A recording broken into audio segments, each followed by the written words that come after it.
안녕하십니까. 더 놓고 말합시다의 아나운서 함윤호입니다. 지난달 발생한 여객기 사고는 국내에서 발생한 항공기 사고 중에 가장 큰 인명피해를 남겼습니다. 감당하기 힘든 슬픔과 충격 속에서 전북 우리 지역에서도 유가족 지원과 재발방지 대책 마련에 주력하고 있죠. 또한 이번 사고에서 공항의 활주로 길이와 조류 충돌 문제 등의 쟁점으로 부각됐습니다. 그래서 우리 지역 군산공항과 앞으로 건설될 새만금 국제공항의 안전 문제도 함께 거론되고 있죠. 자, 오늘 더 놓고 말합시다는 여객기 사고 비극이 반복되지 않으려면 어떻게 해야 하는가라는 주제로 함께하겠습니다. 자, 이번 사고의 후속 대책과 안전체계 점검, 또 콘크리트 둔덕과 활주로, 조류 충돌 등에 대한 쟁점과 보완책 잠시 후에 말씀 나눠보겠습니다. 유튜브에서 더 놓고 말합시다를 검색하시면 실시간 보기 또 다시 보기 가능합니다. 많은 의견도 올려주시길 바라겠습니다. 그러면 토론에 들어가기 앞서서 우리 도민들은 이번 여객기 사고를 어떻게 바라보고 계신지 김세별 리포터의 도민 인서트로 함께 들어보시죠. 처음 사고가 났을 때는 이 정도로 인명피해가 클 줄 몰랐고요. 요즘 시국도 심란한 상황에서 여객기 참사까지 발생하니까 마음이 너무 안 좋죠. 정말 남의 일 같지 않고 유족들이 힘을 낼 수 있게 장기적으로 도움을 주고 모두 힘을 내서 위기를 이겨냈으면 합니다. 정말 안타까운 참사죠. 랜딩 기어도 문제였지만 콘크리트 벽도 있었고 조류 충돌 위험에 조류 예방 인력도 좀 적었다고 하는데요. 안일하게 운영되어 온 그 문제들이 맞물린 결과가 아닌가 싶어요. 제기된 문제들을 좀 철저하게 전수조사하고 각 지역 공항마다 획일적이고 보다 강화된 안전체계를 좀 마련해야 될 것 같아요. 그 여객기 사고를 보면서 왜 우리가 이렇게 안전하지 않은 사회가 됐을까? 제일 먼저 크게 느꼈던 것 같아요. 그냥 무심결에 지나가고 있었던 안전에 대해서 다시 한번 생각하는 아주 큰 중요한 계기가 됐고, 사전에 예방할 수 있는 그런 사회적인 장치들이 더 많이 마련돼야 되겠다 하는 생각을 했고요. 참사가 일어날 때마다 드는 감정을 어떻게 말로 표현해야 될까 싶은데요. 사회 전반적인 안전 시스템, 기업 윤리에만 맡길 수 없는 것이고 기업의 이익에만 또 이게 치우쳐져 있는 것인지 아닌지 뭔가 사회적인 시스템으로 그것이 정리가 잘 돼야 될 거라고 생각합니다. 네, 여객기 사고와 재발 방지 마련에 대한 도민들의 목소리 들으셨습니다. 오늘 두 분과 함께하겠습니다. 전북특별자치도 도민안전실의 오택님 실장님 어서 오십시오. 안녕하십니까. 예, 그리고 우석대학교 소방방지학과 하태현 명예교수님 어서 오십시오. 네, 반갑습니다. 네, 잠시 후에는 전북특별자치도의회 김대중 의원 그리고 새만금 시민생태조사단 오동필 단장 전화 연결해서 또 새만금 국제공항과 관련된 이야기도 말씀 나눠보도록 하겠습니다. 오택님 실장님, 기업유치지원실장으로서 아주 도에 굵직한 일들 잘 해결하셨는데 지금 이제 맡으신 직함은 도민안전실입니다. 우리 도민의 안전 제일 중요한 부서에서 실장으로서 역할을 하실 텐데 실장님 되시자마자 있어서는 안 될 이 참사가 일어났습니다. 다른 누구보다도 더 가슴 아프게 지켜보셨을 것 같습니다. 예, 그렇습니다. 예, 원래 이제 안전 관리가 강화되고 그다음에 제도화가 되면 될수록 우리가 이제 선진국에 진입했다라고 이제 볼 수가 있는 부분이고, 그리고 이런 사건이 일어나지 않도록 미리 대비하는 어떤 사회적인 시스템, 그리고 두 번째로 사고가 만약 일어났을 때 그것을 신속하고 그리고 유가족이나 피해자 피해를 최소화하는 방식으로 그런 어떤 제도적인 틀내에서 그런 부분들이 복구나 이런 이런 조치들이 이제 진행되는 것. 그렇죠. 이런 부분이 되게 중요한 이런 상황에서 이제 이런 사건들이 이제 발생한 것이고요. 그래서 되게 보시면 이제 아시겠지만 12월 29일 날 방콕발 제주항공 여객기가 이제 랜딩 기어가 펼쳐지지 않은 상태에서 공항 시설물과 충돌을 했고, 그 과정에서 이제 탑승객이 181명 중에서 이제 179분이 이제 사망하신 큰 사고가 일어났고 다 아시는 부분이고, 그래서 이제 거기 저희 전북에서는 이제 거주민이 우리 도민이고 전라남 도민이고 이런 부분이 중요한 건 아닙니다만은 어찌됐든 간에 우리 전북 도민의 안전을 우선적으로 생각하는 저희 입장에서는 탑승객 중에 아무래도 좀 많은 분이 계시겠다라는 이제 걱정을 좀 많이 좀 솔직히 했고요. 근데 나중에 보니까 이제 최종적으로는 우리 전북 도민은 이제 6분 정도고, 대개는 이제 광주 광역 시민이 81분, 그다음에 전남 도민이 76분 이렇게 나타났습니다. 예. 자, 말씀하신 대로 12월 29일 오전 9시 3분께 온 국민이 슬퍼하는 참사가 일어났습니다. 글쎄요, 세월호 더 오래전에는 이제 뭐 삼풍백화점 붕괴부터 크고 작은 참사를 우리 국민이 계속해서 지켜보고 있는데 있어서는 안 될 이 비행기 여객기가 선해에서 다시 활주로로 동체 착륙하고 생중계로 그 모습을 본 국민들은 얼마나 슬퍼하셨고 또 힘든 상황을 지금도 간직하고 불안해하고 계실까 또 애다고 계실까 이런 생각이 듭니다. 우리 하태현 교수님도 TV를 통해서 보셨잖아요. 또 전문가로서 교수님 이런 사고 반복되는 일은 없어야 되겠습니다만 반복되는 모습을 계속 지켜보셨습니다. 어떻게 보셨어요? 글쎄 이번 항공기 사고는 국내에서 발생한 항공기 사고 가운데 가장 큰 사고라고 합니다. 179명이 사망했는데요. 근데 이제 두 번째 사고는 2002년 발생한 중국 베이징에서 부산으로 오다가 산에 충돌한 사건인데 130명이었습니다. 그러면 거기에 비해서 거의 한 50명 정도 많은 거고, 그리고 해외에서 발생한 우리 국내 항공사의 참사도 1983년 대한항공이 소련 영공에서 소련 전투기에 격추됐는데 그때 당시 269명이 사망했고, 그리고 이제 1997년 대한항공 여객기가 괌 추락 사고로 그렇죠. 228명이 죽어서 세계적으로도 해외에서도 세 번째로 큰 사고로도 정말 안타까운 사고라고 말할 수 있게 되겠습니다. 예. 자, 이런 사고가 났을 때 이제 정부 차원에서도 지자체 차원에서 어떻게 이 여객기 사고 수습을 하고 또 유가족들을 지원하는가 이 부분이 굉장히 중요할 텐데 그 가운데 우리 도에서도 많은 지원을 함께 했습니다. 아마 뭐 이런 이야기가 어떨런지는 모르겠습니다만 사고의 누적으로 인한 이 시스템의 정비랄까 지원 이런 부분들은 상당히 많이 개선된 부분을 느낄 수가 있었습니다. 그렇습니다. 예. 아무래도 이제 이런 아까 우리 교수님께서 말씀하신 것처럼 이제 그 대형 사고가 일어났고 그다음에 우리는 또 세월호라든가 이태원 참사 부분 이런 그 과정을 거치면서 이제 그 사후 복구라든가 이 어떤 대처 이런 그런 부분에서는 상당히 이제 매뉴얼화가 진행돼 있고 그다음 관련 제도 자체에 대해서 이제 그대로 이제 진행하고 이런 상태인데 이번에 이제 제주항공 여객기 사고 관련돼서는 이제 그 관련 유가족 지원 상황에 보면은 이제 우리가 정부 지원책하고 이제 도 지원책 두 가지로 나눌 수가 있고요. 정부가 지원하는 부분들은 일단 국가 트라우마 센터에서 이제 그 심리 지원하는 그 제도 그리고 수습 지원 전담 조직 관련해서 이제 여객기 사고 피해자 지원단을 신설해서 운영하고 있고 유가족 대학 등록금 감면이라든가 이제 소상공인 그다음에 합동 추모식 이런 부분들이 이제 정부 지원책이라고 할 수가 있고요. 우리 도에서는 이제 한 7가지 정도의 지원책을 이제 마련해서 진행하고 있습니다. 첫 번째로 그 전남도에 전남 광주에 그 희생자 지원을 위해서 재해 구호 기금을 2억 원을 지원을 했고, 그다음에 우리 도에서는 이제 그 도민이 그 어떤 그 사고로 사상 같은 어떤 피해를 발생했을 때 시민 안전 보험을 저희들이 지원하고 있습니다. 이번 경우는 약 6천만 원, 7천만 원 정도 이제 그 보험금이 지급될 예정에 있고요. 그다음에 유가족 그 재난 심리 회복 지원 센터도 운영해서 이제 심리 지원을 하고 그다음에 이제 그 상속 증여 같은 법률 문제도 이제 법률 지원하고 그다음에 지방세 감면 그다음에 우리 분향소는 이제 당초 1월 4일까지였습니다만은 저희는 이제 내일 18시까지 이제 그 도에 분향소를 운영하고 있고 그다음에 우리 도하고 시군 공무원이 전담제로 해서 이제 유가족들이 갖고 있는 애로사항을 청취하는 뭐 이런 부분들 특히 이제 그 중에서 저희들이 제일 좀 신경을 쓰고 있는 것들은 이제 그 심리 지원이라고 할 수가 있습니다. 중요하죠. 우리 도민 전체적으로 봤을 때는 이제 전부 건강 그 복지센터 중심으로 그 이런 부분 상담 서비스를 지원하고.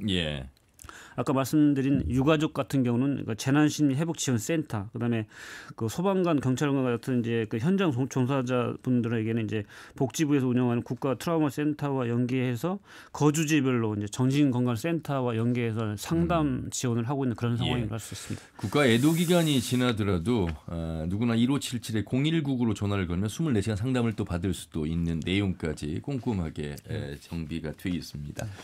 자, 소방방재학과 우리 교수님이시니까 둔덕 비핵과 충돌하면서 이제 화재가 난 거 아니겠습니까? 충격도 충격이지만 그 화재로 인해서 많은 희생자가 더 늘어난 것 같습니다. 항공기의 어떤 화재는 좀 다른 건물과는 좀 다르죠, 상황이 진압 상황이요. 네, 네, 많이 다르죠. 이번 사고는 특히 이제 비상 착륙이잖아요. 비상 착륙과 또 이제 둔덕 충돌에 의한 충격보다는 오히려 비행기 내 화재로 인해서 큰 사고가 났는데요. 예. 비행기가 사용하는 기름은 일반 기름보다 훨씬 더 가연성이 높아서 쉽게 폭발할 수가 있습니다. 그렇군요. 그리고 또 하나는 비행기는 어떤 폐쇄된 공간이라 그러죠. 이렇게 쉽게 탈출할 수가 없어요. 그것 때문에 또 하나의 문제가 일어났던 것 같고요. 그래서 어떠한 충격, 불시착이라든가 둔덕에 의한 충격보다는 화재에 의한 폭발에 의해서 희생이 훨씬 많았다고 볼 수 있습니다. 예. 그래서 이번 사고로 인해서 또 하나의 좀 문제점은 이 비행기를 운항한 제주 항공사가 여러 가지 좀 문제점이 있는데요. 첫 번째는 월 평균 여객기 운항 시간이 가장 길고 두 번째는 항공기가 가지고 있는 항공기의 평균 연수가 가장 높다고 합니다. 예. 또한 세 번째 법규 위반으로 항공 당국으로부터 제재를 받은 것이 가장 많고 그러므로 인해서 벌금 징수한 것도 국내 어느 다른 항공사보다 대형 항공사인 대한항공이나 아시아나보다 더 많다고 합니다. 예. 그 이유는 지나치게 너무 수익성에 매몰되어 전반적인 문제점이 많이 일어난 복합적인 사고가 아닌가 이렇게 생각이 됩니다. 예. 따라서 이번 항공기 사고에서 좀 아쉬운 점이라고 할 수 있는 것은 네네. 충분한 활주로 길이 및 안전 구역이 좀 부족했던 것 같고 두 번째는 로컬라이저 즉 우리말로 항공기 안전 착륙을 위한 유도 시설 구조물의 안전성 문제고 세 번째는 조류 충돌 위험 관리 철저 대비가 미흡했고 네 번째는 항공기 정비 및 운항 관리 그리고 마지막으로 비상 착륙 시 조정사와 관제사의 대응이 충분히 효과적이 못했다는 지적이 있는데 이를 위한 비상 상황 대응 훈련 강화 등을 들 수 있겠습니다. 예. 그래서 한 가지로 간단히 일어난 게 아니라 여러 가지 복합적인 것이 일어섰기 때문에 이번 사고를 계기로 다시는 재발하지 않을 수 있는 대책을 내놨으면 좋겠습니다. 예. 자, 화태현 교수님께서 정확하게 이제 몇 가지 지적한 내용들이 오늘 이제 저희가 다뤄봐야 될 내용인데 뭐 활주로 길이는 잠시 후에 또 우리 김대중 의원과 또 조류 충돌 문제는 생태조사단의 오동필 단장 통해서 말씀을 듣겠습니다만 오택님 실장님, 이 지금 무안공항에 제주항공 여객기 참사를 놓고 봤을 때 전문가들이 왜 랜딩 기어가 내려오지 않았을까라는 부분과 더불어서 이 버드 스트라이크라고는 조류 충돌 이야기를 굉장히 많이 거론을 했었거든요. 물론 이 정확한 이 블랙박스를 통해서 정확한 원인 규명은 6개월 이상 걸린다고 합니다만 그래도 우리가 언론에서 나왔던 이야기를 풀어보면 어떠세요? 조류 충돌 그 철새도래지가 있는 우리 군산과도 많이 비슷한 상황이어서 예. 네, 그렇습니다. 그 아까 말씀드린 것처럼 이제 일단 사고는 이제 기본적으로 이제 일어나지 않는 것이 가장 중요하고 예. 일어났을 때는 거기에서 또 사고를 일으켰던 원인이 무엇인가를 철저하게 분석을 해야 되고 그 분석된 상태에서 지금 현재 어떤 제도라든가 시스템이 따라가지 못한 부분은 이제 보완해야 되는 이제 이런 절차를 거치게 돼야 되는 부분이고 그래서 그 가장 중요한 것은 빠른 시간 내로 지금 그 정밀 원인을 이제 분석을 해줘야 되는 것이 가장 좋은데 예. 현재 아까 말씀하신 것처럼 이제 그 비행 기록 장치가 국내 데이터 추출이 이제 불가능한 걸로 이제 그 확인이 됐고 그래서 이제 미국으로 이송될 예정에 있고 그리고 그 항공조사위원회는 이제 그 분석을 하기 위해서 현재 한미 합동 조사팀이 이제 꾸려져 있습니다. 그래서 우리 국내적으로 12명, 미국에서는 11명이 같이 이제 꾸려져 있는 상태고, 그리고 이런 시간이 최장 한 6개월 정도 걸릴 텐데 그 전까지는 아까 우리 교수님께 말씀하신 어떤 그런 원인을 놓고 세부적으로 관련돼 가지고 그 관련 그 내용들을 조금 그 전문가들하고 같이 우리가 토론이라든가 그런 내용들을 해야 되는 부분이고 그 내용이 아까 우리 아나운서께 말씀하신 것처럼 이제 활주로 길이 그다음에 조류 스트라이크의 문제 그런 교수님께서 말씀하신 5가지 정도의 주요 원인별로 이제 우리 군산공항에 대입해야 될 그런 그 대책들을 우리가 계속 6개월 이내라도 좀 만들어야 되지 않는가 그렇게 판단을 하고 있습니다. 예. 자. 그 다음에요. 이제 활주로에 어쩔 수 없이 이제 동체 착륙을 시도를 했습니다. 잘 그래도 바퀴는 없었습니다만, 하지만 이제 둔덕과 충돌을 하는 예상치 못한 사태에 이제 돌발 상황이 발생했고 이제 충돌 이후에 화재였는데, 활주로에 둔덕이 이렇게 여러 그 공항들이 많은데 그 많지 않은 현실인데 이 무안공항에는 둔덕이 좀 있었단 말이죠. 이런 상황은 어떻게 좀 봐야 되겠습니까? 일단은 그 둔덕은 로컬라이저라 그러거든요. 이제 예. 비행기가 활주로로 내리게 되면은 그 신호를 계속 보내서 이제 정확히 할 수 있도록 하는 그렇죠. 그 신호를 어떤 착륙 지점의 끝에 가 설치가 돼 있습니다. 그 얘기는 그 설치가 돼 있는데 그래서 어떠한 받침대가 있어야만 설치가 될 거 아닙니까? 그렇죠. 그런데 이제 일반적으로 그 받침대는 부러지기 쉽고 비행기가 부딪히더라도 예. 어떻게 보면 불시 착륙이니까 그렇죠. 그러니까 속도를 제한할 수 있는 그런 것을 해도 쉽게 부서지고 망가질 수 있는 걸로 해야 되는데 여기에는 그렇지 않고 두꺼운 콘크리트 벽으로 되어 있다는 얘기죠. 예. 그 얘기는 어떻게 보면은 우리나라의 항공 시스템이라든가 이런 것들이 선진화되지 않은 상태에서 편하니까 콘크리트 벽으로 오면 아주 편하거든요. 쉽고 비용도 적고 들기 때문에 그래서 그것 위에다가 로컬라이저를 설치함으로 인해서 이런 불상사가 일어나게 된 거죠. 그리고 해서는 안 될 일이 이런 사건에서 벌어진다고 볼 수 있게 되겠습니다. 자, 그러면 이제 우리 지역의 유일한 하늘길은 우리 미군의 일단 통제 하에서 운영하고 있는 군산공항, 그리고 그로부터 약 1.5km 떨어진 지금 2029년 개항을 목표로 새만금 국제공항이 진행이 되고 있는데, 안전점검 또 항공기 사고 대비 훈련 강화하고 있는 모습입니다. 실장님, 그래서 더욱더 저희 우리 지역에 있는 이 군산공항에 대한 조사 또 대책 마련 도에서도 지금 살펴보고 있는 거 아니겠습니까? 네, 그렇습니다. 예. 아시다시피 이제 군산공항은 이제 미군이 소유권을 갖고 있는 군사공항입니다. 그 군산공항에 이제 우리가 활주로를 이제 민간 그 상용기가 빌려서 쓰고 있는 그런 그렇죠. 상황이고요. 그렇게 봤을 때는 이제 그 안전 관리의 총괄적인 책임은 이제 미 공군이 갖고 있다고 봐야 되는 거고요. 그렇게 보면 이제 그 군산공항 같은 경우는 이제 만약에 긴급 상황이 되면 이제 화재를 막을 수 있게 활주로에다 이제 특수 물질을 뿌리는 조치라든가, 그다음에 지금 현재 연간 1회 서울지방항공청, 한국공항공사, 그다음에 항공사, 그다음 소방, 병원, 그다음 관계 기관하고 이제 미 공군이 함께 종합 훈련도 이제 매년 실시하고 있는 이런 상황입니다. 우리 도에서는 이제 1월 13일 주간에 이제 기성객들이 편안하고 안전한 고향 방문이 될 수 있도록 여객 터미널, 그다음 주차장에서 안전 점검을 실시하는 계획이 또 있습니다. 한편 국토부에서는 이제 이번 사고 여객 기종이 이제 보잉 737 이제 800 그 기종인데 이건 전수 점검을 실시한다고 합니다. 그래서 사고기 운영하고 있는 그 제주 항공 대상으로 아마 강도 높은 안전 점검도 같이 병행될 걸로 지금 현재 전망되고 있습니다.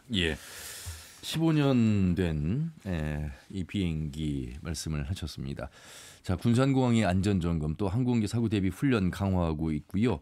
어쨌든 미군의 통제하에 또 협조가 중요한 상황에서 관련 진행 상황을 계속해서 꼼꼼히 좀 살펴보고 있는 오택립 실장의 말씀 들어봤고요. 뭐 안전점검이야 평상시 잘 하고 있겠습니다만 이게 참 불시에 이게 착륙해야 되는 그런 상황이 왜 일어났을까? 항공기 사고 대응 체계에 대해서 혹시 조언해 주실 부분이 있으면 교수님 좀 말씀해 주시죠. 네, 일단 먼저 그걸 말씀드리기 전에 우리 이마스라는 용어가 있습니다. 이 이마스라는 것은 활주로 끝 이탈 방지 시스템이라 그러는데 아까 이제 우리가 둔덕을 얘기를 했잖아요. 둔덕을 부딪히고 이제 더 나가게 되면 비행기가 계속 나가야 될 거 아니에요. 그러면 이제 이마스라는 거가 있는데 이것은 뭐냐면은 끝에 가서 일정 부분을 갖다가 특수 재질로 된 블록 보드를 만들어서 그 비행기 무게로 인해서 그게 깨지면서 속도를 엄청나게 속도를 줄이게 되겠습니다. 강제 제동 장치네. 예, 강제 제동 장치라고 볼 수 있겠습니다. 그런데 이런 장치가 아주 중요한데 우리나라 14개 공항 가운데 한 군데도 설치가 안 돼 있어요. 그래서 이 설치가 안 된 이유는 첫 번째 이 규정이 2003년도에 제정되었고 2010년부터 시행되기로 되어 있습니다. 그런데 무안공항 2007년도에 건설되어 있기 때문에 이것을 안 했다고 얘기하는데요. 아무리 그런다 하더라도 이것을 하는 데는 첫 번째 문제가 이걸 설치하고 관련된 비용이 많이 든다는 거예요. 그래서 이제 비용 문제 때문에 안 오고 이제 두 번째는 우리나라가 상대적으로 활주로에 대한 이런 사고가 거의 없었어요. 그렇기 때문에 안 되었던 것 같습니다. 그런데 실제 미국에서는 이런 사고가 1990년에 도입하여서 22대 항공기가 이런 시스템을 통해서 안전하게 착륙했고 그리고 432명을 구했으며 또한 이 들어간 설치 비용에 비해서 사고 수습을 위한 비용이 훨씬 덜 들었다는 경제적 효과가 있다고 미 연방항공국이 말하고 있습니다. 따라서 만약 이 사고가 일어난 무안공항에 로컬라이저를 갖다가 규정에 맞게 설치되어 있고 그 이마스를 설치되어 있다면 이와 같은 참혹한 사고가 나지 않았을까 그런 생각이 듭니다. 네, 아까 이제 말씀드린 대로 그 항공기 사고 대응 체계 강화를 위한 어떠한 제도라든가 시스템 조언을 드리면 한 번 사고가 난 것은 돌이킬 수가 없습니다. 단지 그 사고의 원인을 철저히 분석해 비슷한 사고가 나지 않도록 우리나라의 재난 및 안전관리 기본법에서 정한 예방, 대비, 대응, 복구라는 재난관리 4단계가 있거든요. 이것을 철저히 준비하고 시행할 때 이런 사고를 줄일 수 있고 특히 항공사고는 우리 운송수단 가운데 사고율은 가장 낮다고 그래요. 사고율은. 그런데 한번 일어나면 치명적으로 전체가 다 죽거나 이제 그런 경우가 있게 되는데 그래서 이를 위해서 철저한 환경 관리라든가 그리고 항공 운항에 관련된 법적 제도적 체계화하고 장비의 현대화 등 기술적 대처 특별히 꾸준한 전문 인력 양성과 사고 대응 대책 제시로 재발 방지 대책 수립 등이 필요하다고 볼 수 있겠습니다. 네. 활주로가 뭐 마냥 길 수는 없겠습니다만 그래도 활주로 길이에 대한 이야기도 많이 언급이 됐습니다. 무안국제공항을 보니까요. 실제로 활주로는 2,800m. 이제 우리 저 군산 또 새만금 국제공항의 활주로 길이까지 그래서 언급이 되는 겁니다. 하태현 교수님, 2,800m면 국내에서는 지금 뭐 가장 짧다고 좀 봐야 되겠습니다. 지금 인천국제공항을 보니까 3,750에서 한 4,000m 나오는데 지역에 있는 국제공항의 경우는 대부분 더 짧은 활주로의 길이를 지금 나타내고 있거든요. 글쎄 이번에 이제 많이들 이렇게 얘기하는데 지방 공항으로서는 이게 이제 장거리가 아니고 짧은 거리거든요. 그래서 이제 국내에만 뛰기 때문에 어떤 법과 규정에 따라서 맞춰져 있기 때문에 이것이 큰 문제는 아닌 것 같습니다. 그래서 특히 이제 문제가 됐던 것은 지금 이것이 2,800인데 좀 짧다 그래가지고 3,176m로 확장하기 위한 공사를 진행하기 때문에 300m를 사용하지 못했다는 거예요. 그게 가장 큰 문제가 되겠고 그리고 이제 두 번째로는 어떻게 보면은 그것을 하는 기간에라도 아까 이제 그런 이마스라든가 그런 로컬라이즈 그런 장치가 있어서 큰 문제가 없었는데 그런 것 같습니다. 그래서 이제 앞으로 확장 공사 마치고 3,176m가 되면은 충분히 웬만한 대형 항공기도 우리 내릴 수가 있게 되겠습니다. 참고로 이제 앞으로 만들어질 우리 군산공항 새만금공항은 2,746m입니다. 이것을 이제 계획하고 있는데 장기적인 면에서 좀 늘려야 되지 않을까 그런 생각이 듭니다. 그래서 우리가 이제 C급 국제공항 이렇게 얘기를 하는 건데 오택립 실장님 지금 군산공항의 활주로 지금 이제 국내에선 이용하고 있습니다만 이곳이 지금 정확하게 몇 미터입니까? 한 2,500 정도 나와 있는 지금 2,500입니다. 2,500이고 그다음에 이렇게 되면 대형 항공기가 이착륙이 불가능한 걸로 현재 돼 있고 그래서 새만금 3단계 개발 계획에서 2031년에서 2040년까지 계획에서는 3,200m까지 확장하는 걸로 현재는 그렇게는 계획은 돼 있는 상황입니다. 그렇지만 이번 사고가 이렇게 났고 그다음에 우리가 길이가 어떤 사고 원인을 제공한다. 이런 관점에서 봤을 때는 뭐 시간을 그때까지 기다릴 필요가 있는 것이냐 지금 당장에 필요한 조치는 해야 되겠다냐 그런 것이 이제 우리 도의 입장입니다. 군산공항이 2,746m라고 지금 글이 올라와 있습니다. 자 어쨌든 뭐 2,800보다도 짧고 활주로의 길이는 뭐 규정에 맞춰서 진행이 되고 있으나 이게 이제 큰 비행기가 뜰 수 없는 상태. C급 국제공항 수준에서 안전 문제까지 대두가 되고 있는 것 같습니다. 자, 오늘 여객기 사고 비극이 반복되지 않으려면 어떻게 해야 하는가라는 주제로 우석대학교 소방방지학과 하태현 명예교수 그리고 전북특별자치도 도민안전실의 오태영님 실장과 말씀 나누고 있습니다. 이번에는요. 이 활주로 길이에 대해서 목소리를 내고 있는 전북특별자치도의회 김대중 도의원을 전화 연결해서 또 말씀 들어보도록 하겠습니다. 의원님 안녕하세요. 예, 안녕하십니까. 예, 두 분도 같이 들어주시고요. 예. 자, 무안공항에서 있어서는 안 될 참사가 있었습니다. 아울러서 우리 지역에도 군산공항이 지금 운영 중에 있어서 또 앞으로 건설될 새만금 국제공항 이야기까지 나눠보고 있습니다. 먼저 이 사고 피해자와 유가족들에게 위로의 말씀부터 좀 해주시면 좋겠습니다. 네, 정말 참담한 신점인데요. 유가족과 당사자들께서도 말할 것도 없겠지만 이 대규모 참사를 거의 실시간으로 지켜보았던 또 국민들께서도 매우 안타깝고 가슴 아프고 고통스러운 경험이 아니었나 생각합니다. 예. 네, 유가족 명복을 빌겠습니다. 예. 자, 이제 애도 기간이 끝나고 또 수습을 하는 시간 속에서 예. 이 사고의 원인, 물론 이 블랙박스를 통해서 정확한 원인 규명이 6개월 정도 걸린다고 합니다. 하지만 우리가 할 수 있는 노력들 또 대응 체계 살펴봐야 될 것 같은데 지역에서는 어떤 개선책들이 필요하다고 보십니까, 의원님은? 사고 원인이 지금 명확하게 밝혀지진 않았습니다. 예. 근데 저희 도의회에서 우려하는 부분은 이번 사고로 인해서 새만금 국제공항의 활주로가 너무 짧다.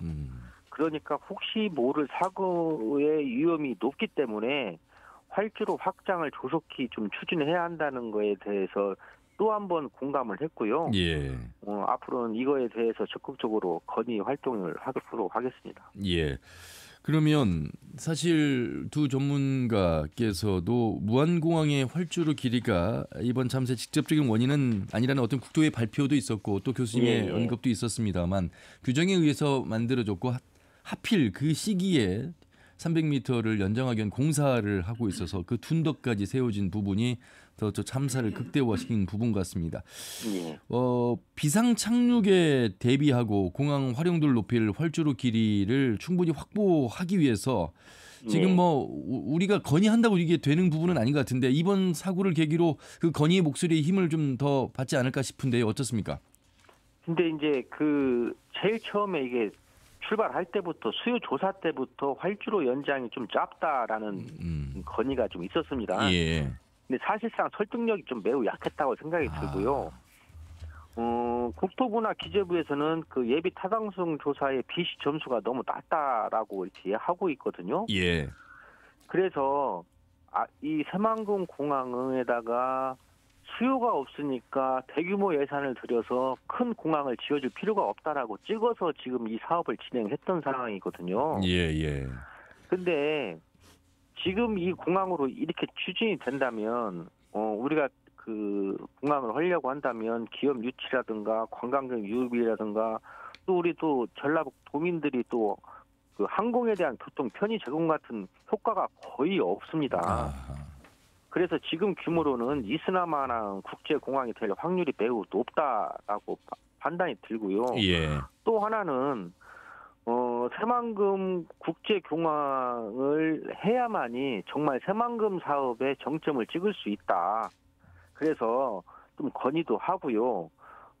여기서 좀 중요한 말씀을 드리겠는데 만약에 이번에 조기 대선이 치러진다면 저희가 도의회가 주축으로 해서 또 지역 정치권과 도와 합심해서 대선 공약까지 집어넣어서 이 활주로를 넓혀야 된다. 이렇게 말씀드리겠습니다. 예.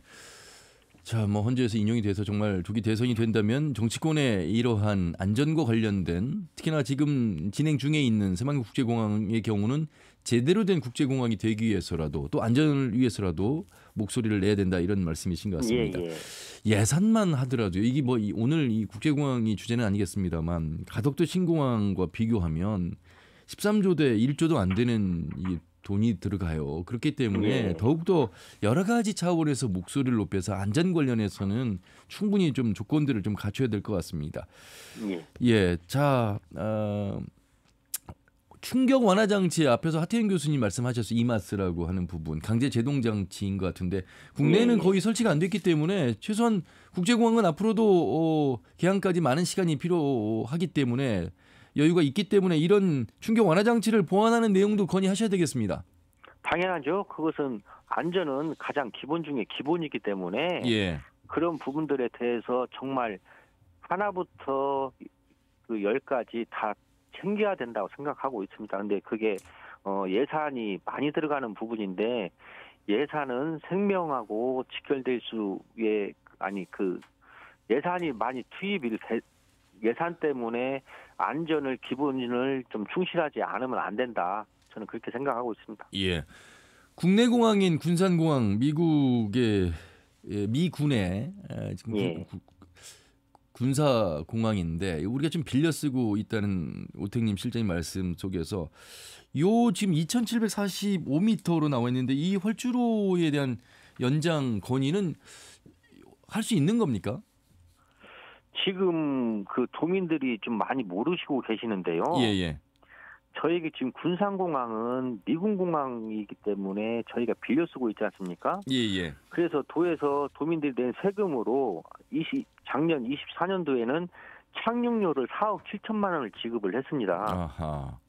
그런데 여기는 국내 공항이기 때문에 그 활주로에 있는 것을 좀 넓히는 것은 차지하더라도 예. 기존에 있는 이 공항과 활주로에 대해서 많은 부분이 미군에서는 기밀사항이라고 정보를 주고 있지 않습니다. 이번 무한 사고 이후에 도에서 미군 측에 연락을 취했지만 군산공항의 조류태치라든가 안전시설이든가 안전관리 현황에 대해서는 알려줄 수 없다는 답변을 받았거든요. 예. 근데 이 부분은 도민 안전과 직결된 문제이니까 전북도가 좀 더 적극적으로 좀 요구를 해서라도 그런 정보를 받아서 안전관리에 대한 그것을 좀 점검을 해서 빨리 예산을 지원해서라도 도민들께서 안심하고 그렇죠. 군산공항을 이용할 수 있도록 꼭 해야죠. 하나만 더 이제 말씀을 좀 드리자면 또 도의 경제산업발전 건설위원회에 또 계시기 때문에 상임위가 이 잼버리 파행 이후에 예산 상당히 많은 삭감 속에서 힘들었고요. 이 국책 사업인 새만금의 사업을 바라보는 정치권의 시각이 너무나 부족하지 않나. 왜냐하면 가덕도 신공항, 대구 경북 신공항 이 특별법까지 만들어가지고 들어가는 예산만 15조 6천억, 2조 5,768억 막대한 예산 투입되거든요. 이춘석 의원도 사선의 중진 의원으로서 지금 이 국토교통부의 전체 회의에서도 발언도 했습니다만 이 진짜 어영부영 넘어간다 이런 표현을 하셨는데 이렇게 넘어가면 안 되는 일 아닙니까? 그럼요. 그런데 이제까지 이춘석 의원님께서 국회의원님께서 이 부분을 쟁점화 시켰기 때문에 지금 알려진 거지 않습니까? 그래서 이 전까지 도하고 지역 정치권이 이런 부분에 대해서 적극적으로 대처하지 못했다라고 말씀을 드리겠고요. 대한민국 정치 구도와 그 정책 결정 시스템상 비수도권에다가 예산을 많이 주지를 않습니다. 그렇기 때문에 좀 거부할 수 없는 저는 명분을 만들어야 된다고 생각이 들고요. 그래서 이 전까지는 차지하더라도 앞으로의 일이 중요하기 때문에 방금 전에 말씀드렸다시피 조기 대선이 열린다면 대선 공약에 꼭 이 부분을 집어넣고 공약을 이행할 수 있도록 저희 도하고 또 도지사님하고 지역 국회의원이 또 민주당이 이런 부분에 대해서 노력을 해서 이 부분을 관철시켜야 지금 새만금과 공항을 완공시키는 마지막 지금이 골든타임이거든요. 그렇죠. 이 시기를 놓치면 안 됩니다. 알겠습니다. 말씀 여기까지 듣겠습니다. 고맙습니다. 전북 특별자치도의회 경제산업건설위원장인 김대중 도의원과 말씀 나눠봤습니다. 자, 또 하나의 이야기는 이제 오동필 단장을 연결할 텐데 조류 충돌 이야기 세계 모든 공항에서 항공기 안전을 위협하는 제1 요인이라고 합니다. 교수님 이 정도로 심각합니까? 네, 지금 보면은 특히 이제 그만큼 항공기를 이용한 이용객들이 많음으로 인해서 그 기존에는 내륙으로 있던 공항들이 수요가 많으니까 더 공항을 확장하면서 밖으로 바닷가로 만들어지게 되어 있습니다. 그럼 이제 그만큼 이제 그 어떤 주민들이라든가 이런 분들이 많지 않기 때문에 예. 어떤 민원이 발생하지 않죠. 그런데 이제 예를 들어서 조류 충돌이 일어났을 때 청동 오리가 한 마리 약 900g 정도 되는데 이것이 비행기가 충돌하게 되면은 4.9톤 정도 어마어마한 충돌을 일으키게 된답니다. 예. 그 얘기는 이로 인해서 이제 화재나 엔진이 가동이 중단되므로 폭발할 위험이 있게 되겠죠. 실제로 그리고 우리나라에서 2019년부터 2023 8월까지 14개 지방 공항에서 발생한 조류 충돌 사건이 559건이었는데 예. 김포 김해공항이 147건을 가장 많았고 이 기간에 무안 국제공항에서 발생한 조류 충돌은 10건으로 전체 6번째에 해당되지만 예. 운항 편수 대비로서는 가장 높다 그럽니다. 이러한 조류 충돌을 예방하기 위해서는 주변에 배치되는 예방 전담 인원이 현재 4명뿐인데 예. 그때 이것마저도 그 시간에 이 조류 충돌 퇴치반이 현장에 배치되지 않았다 그럽니다. 따라서 매년 이용객 수가 큰 폭으로 증가하는 만큼 항공 안전에 큰 위협으로 꼽히는 조류 충돌 방지 체계가 방지할 필요가 있는데요. 이를 위해서 몇 가지 조언을 드리자면은 이 담당하는 담당자의 전문성과 현대화된 조류 충돌 방지 시설 및 시스템이 잘 갖춰져 있어 효율적인 조류 충돌을 방지할 수 있어야 되겠습니다. 예, 특히 최근에 이제 기후 변화로 인해서 이제 조류들이 많이 이동하게 되겠는데 예. 이거에 대해서도 관심을 많이 기울여야 될 필요가 있다고 보겠습니다. 예. 자, 이 오래전부터 우리의 목소리를 내주신 분이 계셔서요. 이번엔 이분과 말씀을 나눠보도록 하겠습니다. 새만금 시민생태조사단 오동필 단장 전화 연결되어 있습니다. 단장님 안녕하세요.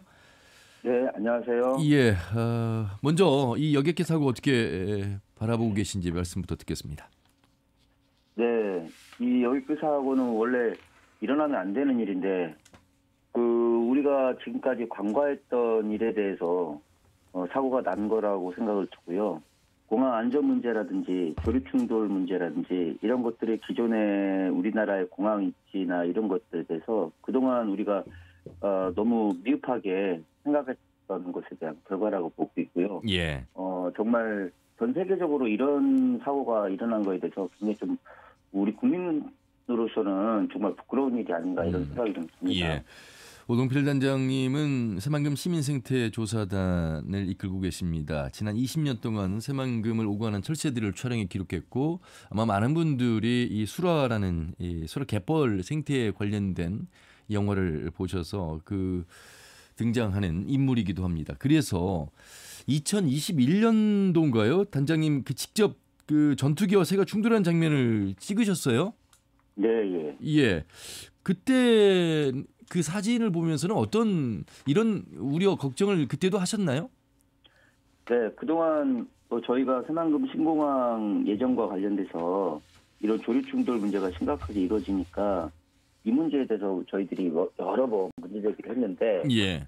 실제로 그때도 우연스럽게 찍은 게 아니라 조류 무리들이 이동하는 시간대가 있습니다. 이 시간대에 조류들이 특히 민물가마우지들이나 이런 애들이 계속 이동하고 있는데 그 비행기가 착륙하는 시기하고 저런 상황들이 계속 있으면 충돌하겠는데라고 해서 기다렸다 그냥 찍은 겁니다. 예. 그러니까 이 조류 충돌이라는 게 우리가 기다렸다고 해서 지키는 문제가 아니잖아요. 예네. 그런 부분에 있어서는 그렇게 예상하고 찍을 수 있는 상황들이라면 얼마나 큰 사고가 있겠습니까? 예. 그런 부분에서는 상당히 좀 충돌 위험이 굉장히 높고 그리고 우리가 충돌을 했다 하더라도 그 어떤 기관이라든지 이 공항 입장에서는 대부분 그 자료들이 사고 난 자료에 비해서 더 많은 사고율이 더 있었을 것이라고 예상이 드는 게 예. 그때 사진을 찍고 나서 저희들이 그 기사를 하니까 많은 기자분들이 이제 군산공항에다가 이런 물어보기도 하고 미군기지 쪽에 사고 난 충돌 내용이 있냐 물어보니까 없었다고 했거든요. 그 이후에 사진이 올라오니까 그런 일이 있었다. 나중에 얘기를 하는 거예요. 예. 그런 것들로 봤을 때는 실제로 우리가 알고 있는 자료보다 더 많은 충돌이 있을 거라는 예상을 좀 해봅니다. 예. 그러면 좀 더 전문가시니까 이 앞으로 이제 2029년 아마 예정이 새만금 국제공항 이제 완공 예정인데 이 주변에 그 무안공항과 비교해서도 그렇고 이 철새 도래지라고 그럴까 상당히 뭐 민물 가마우지대가 많고 뭐 이런 이야기들이 계속해서 나오고 있어서 그 주변 어떤 철새 환경을 좀 언급해 주시면 좋겠습니다. 네, 그 제가 간단하게 한 두 가지 정도 얘기해 줄 수 있는데요. 예. 하나는 조류 퇴치 인원하고 그리고 조류 퇴치 인원이 과연 우리 조류 충돌 방지하는데 어떤 큰 역할을 하는가에 대해서 좀 얘기를 해보는데 예. 제가 20년 동안 그 새들을 보면서 느끼는 건데 특히나 우리 지역은 그 기존에 군산공항이 있는 지역이 조류 철새 지역과 가깝지 않습니까? 예. 그리고 새만금 신공항 예정부지도 바로 옆이고 이제 이런 것들을 봤을 때 그 사실은 그 공항 내부에 사는 새들은 까치라든지 기타 작은 조류들이에요. 소형 조류들. 네네네. 그런데 조류 충돌과 관련돼서 문제가 될 수 있는 것은 좀 중형급 이상이거든요. 예. 오리류라든지 기러기라든지 이런 맹금류들인데 얘네들은 사실은 공항 내부에 살고 있질 않아요. 예. 잘 안 살아요. 물론 소수가 있긴 하지만 대부분의 새들은 그 다른 지역과 다른 지역을 이동하면서 하루에 이제 이동하는 어떤 그런 패턴이 있지 않습니까? 예. 그런 패턴하는 가운데서 공항은 그냥 지나가요. 공항 내부에서 아무리 조류 채취원이 뭐 10명이든 20명이든 아무 그 조류 충돌을 방지할 수 있는 원인이 안 됩니다. 예. 결국은 뭐냐면 가장 신공항에 입지해서 가장 안전을 우선시한다고 하면 결국은 조류가 가장 많이 이동하는 철새 도래지는 회피하는 게 안전의 1번이고요. 네네. 그리고 이제 아까도 말씀드렸다 조류 퇴치 인원은 그 내부에 있는 새들을 관리하는 시스템에서 있는 것이기 때문에 조류 퇴치 인원을 가지고 어떤 조류 충돌의 방지를 다 했다 이렇게 하기는 좀 그렇습니다. 예.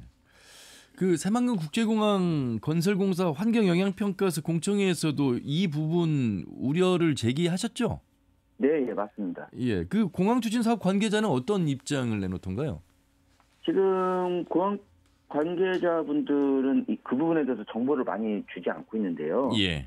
사실은 새만금 신공항은 환경영향 평가에서 내포하지 않은 두 가지가 있습니다. 한 가지는 뭐냐면 이 새만금 신공항을 만들면 기존 군산공항 미군기지 안에 있는 관제탑을 이동하게 돼 있거든요. 예. 새만금 신공항 중간에 새로운 관제탑을 만들게 되면 그 관제탑은 미군 권한의 미군 것입니다. 그러면 미군이 관제하는 새만금 신공항과 관련돼서는 그 부지를 보호하기 위해서 23만 평을 예정이 돼 있거든요. 예. 이거는 우리가 환경영향 평가서에서는 써있진 않지만 공유하게 돼 있어요. 그래서 지금 새만금 신공항 같은 경우 두 가지 문제가 있는데 하나는 탈주류를 매립하기 위해서 그 매립도에 대한 준설 지역에 대한 환경영향 평가서가 제대로 이루어지지 않았고요. 예. 이게 새만금 수질 문제를 더 악화시키거든요. 근데 또 하나는 23만 평에 대한 우리나라의 땅을 미군한테 공유해야 되는 부분이 환경영향 평가서는 직시되어 있지 않지만 예. 사실은 공유돼야 된다는 게 사실상으로 돼 있어요. 그러면 사실 이 문제는 환경영향 평가법뿐만 아니라 소파위원회에 관련된 어떤 우리나라와 미국 간의 어떤 협상의 어떤 도구로서 이용할 수 있는 부분이 있는데 그 부분은 전혀 얘기가 되지 않고 있고 또 하나는 이 그 새만금 신공항과 관련돼서 그 우리가 보통 뭐 대중국 견제하는 뭐 공항이 있어야 된다 이렇게 한다는데 군산시에서 이미 우리 국제공항 노선을 좀 이렇게 좀 띄워줘라고 미군한테 많은 이야기를 한 적이 있고 도 보낸 적이 있어요. 근데 미군에서는 미군이 관여하는 곳에서는 대중국 견제가 지금 정책적으로 있기 때문에 공국 노선은 안 된다고 분명히 못을 박았습니다. 예. 그렇기 때문에 지금 조류 충돌을 더 가중시킬 수 있는 해안가로 더 갈 수 있는 새만금 신공항이 결국은 사고 유발할 수 있는 원인도 더 올라가고 또 하나는 그 만들었다 한들 지금 기존의 군산공항과 아무 차이가 없습니다. 예. 그것을 8천억을 들여서 우리 땅 내어주고 관제탑을 지어서 미군한테 공유하고 조류 충돌과 갖는 것을 더 가중시키고 과연 이게 옳은 선택인가 이런 것은 사실 심도 있게 좀 고민을 해봐야 된다고 생각을 합니다. 예. 그렇지만 또 많은 사람들은 아무래도 이제 인적이 드물고 소음 피해가 덜한 곳을 찾다 보니 헐주로 여러 가지의 상황을 고려했을 때 바닷가 근처가 낫지 않겠느냐. 하지만 또 단장님의 말씀도 귀담아 들어야 될 내용이 이 조류 충돌이라고 하는 항공기에서 제1 요인이라고 하는 부분이기 때문에 또 간과해서는 안 되는 그런 생각이 듭니다. 예. 제가 조금 간단히 설명을 하자면 지금 환경영향 평가를 하고 있지 않습니까? 예. 예타는 그만두더라고. 돈이 안 된다고 분명히 못을 박았지만 그래도 예타는 그만두더라도 이 모든 환경영향 평가에 하는 그 1000쪽에 가까운 영향평가서의 모든 내용이 뭐냐면 핵심은 뭐냐면요. 안전이에요. 예. 이 공항을 짓는데 안전한가? 이게 다 핵심이거든요. 근데 그 부분에 대해서 사고가 나서 이렇게 큰 사고가 난 것은 예를 들면은 다른 어떤 그 유사시에 다른 나라 들어가서 요격을 당했다든지 이거 외에는 조류 충돌이 지금 현재는 가장 크지 않습니까? 우리나라에서. 예. 그러면 가장 큰 사고의 원인이 조류 충돌이라고 보고 물론 공항 내부의 시설물 관리나 이런 것들에 대한 것도 있지만 이런 1000쪽짜리 환경영향 평가에 가장 중요한 게 안전인데 이 문제에 대해서 안전을 무시하는 어떤 그 결과물들은 향후에 또 문제를 발생할 수 있거든요. 10년, 20년 무사고면 뭡니까? 한 번 크게 사고 나는 문제잖아요. 저는 이 우리나라에 지금 공항에 없는 게 아니라서 좀 대안을 좀 얘기를 하자면 기존 군산 공항이 지금 입지도 이미 마련을 했고 그리고 사람들도 어느 정도 있고 그 옆에 수라깃벌이라고 하는 엄청난 우리 생태적 자원이 있지 않습니까? 이런 부분에 있어서 하계 올림픽을 위해서 2주짜리 올림픽을 위해서 어떤 공항이 취향을 하겠습니까? 현실적인 입장에서 가장 자연을 지킬 수 있고 우리 공항 유지에 대한 어떤 특정 어떤 활성화 방안들을 좀 모색을 적극적으로 정치인이 한다고 하면 못 찾을 일이 없다고 봐요. 이 부분은 좀 현실적인 입장에서 우리가 방법을 좀 찾아야 되는 게 아닌가 생각이 좀 듭니다. 알겠습니다. 평상시 꾸준히 이 시민생태조사단의 단장으로서 또 그 주변의 환경을 보호하기 위한 운동가로서 또 안전에 대한 고민을 하신 흔적을 저희가 좀 느낄 수가 있었습니다. 귀담아 들어야 내용이 참 많았던 것 같습니다. 단장님 말씀 여기까지 듣겠습니다. 고맙습니다. 예, 감사합니다. 예. 자, 새만금 시민생태조사단의 오동필 단장이었습니다. 오동필 실장님, 일단 찬성 반대를 떠나서 어떤 환경 문제, 개발 문제 이런 걸 떠나서 안전에 대해서는 같은 생각 아니겠습니까? 그렇습니다. 이 조류 충돌도 국토부에서도 얘기할 정도로 제일 요인이라고 할 정도니까 이런 이 주변의 전문가들의 목소리를 충분히 또 수렴해야 될 부분이 있을 것 같습니다. 어떻게 들으셨어요? 그러니까 이제 기본적으로 봤을 때 이게 사실 조류하고 우리 인간 문명하고 관련된 것들은 이제 몇 가지가 있습니다. 풍력 발전기도 좀 하나 문제가 있고, 그다음에 여기 이제 거기는 그렇지만 풍력 발전기는 이제 인간의 안전 문제는 이제 개입은 되지는 않지만 그렇지만 이제 여기 조류 스트라이크 같은 경우는 이제 비행기 안전 이게 또 아까 원인이 밝혀져야 되겠지만 지금 현재는 이제 그게 큰 원인 중에 하나로 또 이야기가 되고 있는 상태라서 그렇게 보면 이게 우리 조류와 인간 문명의 관계를 뭘로 어떻게 봐야 되는가에 대한 어떤 규정부터 사실은 우리가 좀 할 필요가 있지 않는가 이런 생각이 듭니다. 한편 보면은 이제 인간의 안전을 이야기하지만 또 한편 지금 그 인간의 안전을 위해서 조류 서식지라든가 이동 경로라든가 어떤 그런 부분을 밖으로 빼야 되는 것이냐 아니면 지금 조류의 습성을 그대로 인정하고 우리 공항 건설하고 이런 부분 자체의 계획을 변경해야 되냐 두 개가 약간은 맞서는 느낌도 사실 있습니다. 현실적으로는 그렇지만 아까 우리 아나운서님께서 말씀하신 것처럼 공항 같은 경우는 이제 소음 피해가 있기 때문에 어쩔 수 없이 해안으로 갈 수밖에 없는 부분이 어느 정도 있다고 치면 약간의 새 습성 아까 이야기한 대로 아침 비행기 뜨는 시간하고 착륙 시간하고 새가 활동하는 시간을 갖다가 조금 이게 약간 교차해서 좀 본다든지 또 한편 이제 공항 근처의 서식지를 아까 이제 맹금류가 이제 문제가 된다고 이야기했고 그렇게 보면 맹금류가 이제 공항 근처나 착륙 그쪽 부분에 있지 않도록 어떤 서식지를 조금 바꿔주는 뭐 그런 문제들. 예. 그다음에 또 공항 자체에서 봤을 때는 그 고주파 뭐 그 소음을 통해 가지고 새들이 그 근처 어느 정도 고도에서는 이제 그 있지 않도록 좀 쫓아내는 거. 뭐 지금 뭐 산탄총을 쓴다고 합니다만 그런 어떤 보완적인 대책들이 같이 되어야 그래야 철새도 보호하고 그다음에 그 우리 그 비행기 안전도 어느 정도 담보될 수가 있지 않냐 이런 문제라고 생각이 되고 그래서 이 문제는 어찌 됐든 간에 뭐 어떤 확실한 해결책이 금방 나올 것 같지는 않고 그렇지만 이 문제의 그 근본적인 우리 그 스탠스 그다음에 이 공존의 문제 이런 부분에 대해서 조금 뭐 제도적인 측면이라든가 실질적인 측면에서 우리가 조금 더 깊게 이제 연구하고 검토해야 될 그런 과제라는 건 확실하다고 할 수가 있겠습니다. 예. 간단한 문제는 아닙니다. 이 참 자연에 살고 있는 새들의 서식지에 인간이 이제 들어가는 상황에서 인간이 필요에 의해서 건설 예정 중인 이제 공항입니다. 하지만 또 인간이 할 수 있는 퇴치 인력이라든지 뭐 최대한 또 노력은 해야 되겠습니다만 참 쉽지 않은 상황 속에서 어쨌든 세계 모든 공항에서 항공기 안전을 위협하는 제1 요인이 조류 충돌이라는 것만큼은 우리 인간이 지금 인정하고 있는 분야에서 하태경 교수님 좀 조언을 해주신다면요. 네, 어쨌든 조류 충돌뿐만 아니라 우리가 인간과 자연이 함께 공존할 때 인간도 잘 살 수 있다는 말이 아주 이제 자연스럽습니다. 옛날에는 자연이 무슨 중요한 먼저 먹고 사는 것이 중요했는데 지금은 그런 것이 해결되면 오히려 자연을 통해서 우리의 삶의 질을 더 높일 수가 있게 되겠죠. 예. 그래서 앞으로 향후 우리의 새만금공항 건설에도 우리의 자연과 환경 생태계를 지키며 서로 공존하는 삶이 될 수 있는 해법을 찾는데 서로 계속해서 노력하는 것이 매우 필요하다고 생각이 듭니다. 예.